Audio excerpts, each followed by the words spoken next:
great discussion. We've reviewed a lot of information during this Oncology Stakeholder Summit. To close, I'd like to just go down the panel and get some final thoughts. Start with you. Well, I think one of the biggest things that we have to look here, and I'm very encouraged, at least in the Balanced Budget Act, that there's some site neutrality, meaning that basically a hospital outpatient facility and a physician's office starting in 2017 will be paid basically under the Medicare physician fee schedule. I think more has to be done in site neutrality. It just doesn't make sense if you're looking at the same outcomes, the same quality, that basically you go into a hospital outpatient setting, you go into the physician's office, you get your first hour of chemotherapy, and the payment on the hospital side is this, and the payment on the physician side is this. It's one of the reasons that we see a consolidation in cancer care into that. And favorite topic of yours, Scott, is 340B as well, too. I think that there has to be a little work done legislatively on the 340B system because it's out of control. Okay. Kavita? All right, so I'll talk about things that we touched on a little bit but didn't get to cover.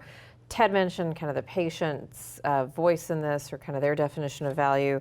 I would say that while everybody's kind of interested in moving towards value, the way we're measuring kind of patient satisfaction, the way we're measuring kind of a patient's perception of this care that they're receiving is horribly crude. It's based on kind of outdated quality metrics, and they're kind of inconsistent with what clinicians would say that they feel like, you know, patient experience or perceptions of what a patient's experience might be.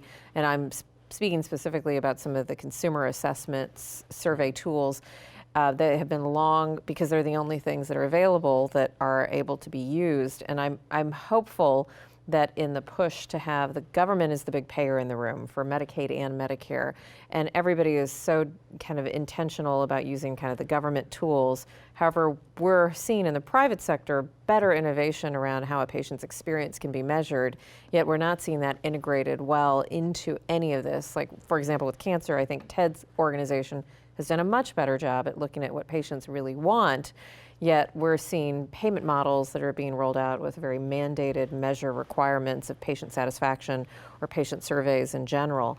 So I'm hopeful that we can actually drive the conversation to some flexibility to kind of bring in not only quality metrics around clinician performance that are able to take on a little bit more latitude than the ones we currently have, as well as actual enforcement. When I think about, as a policymaker, what is the kind of conundrum? You can't just say be flexible and let people do whatever they want. So when I think about enforcement or accountability, it really has to be around the very thing that John said we don't have, which is kind of the outcomes-based transparency, a database. Mm-hmm. We're so stuck, I think, in structure and process that we haven't got to where we think about meaningful outcomes and how that can drive the direction of measurement, payment, and all the things we talked about. Yeah. You know, that phrase, we live in interesting times, is never more appropriate in the cancer space right now. Not only do we have the emergence of the oncology care model with CMMI, we've got new drug therapies, especially with the PD-1 and PD-L1 antagonists. We have Medicare now approving advanced care planning and paying physicians and other healthcare providers to talk about what patients' preferences are and what their priorities and what their goals of care are. So I think it's an exciting time because I think the people who will win in this are those who are willing to experiment and collaborate. Gone is the time when I think people can stand on their own and succeed. I think we have to find new ways of cooperating across multiple organizations and multiple stakeholders. And I think those are the organizations that are going to lead the way and find new ways of creating more affordable health care, number one, creating better patient outcomes, and finally better patient experiences.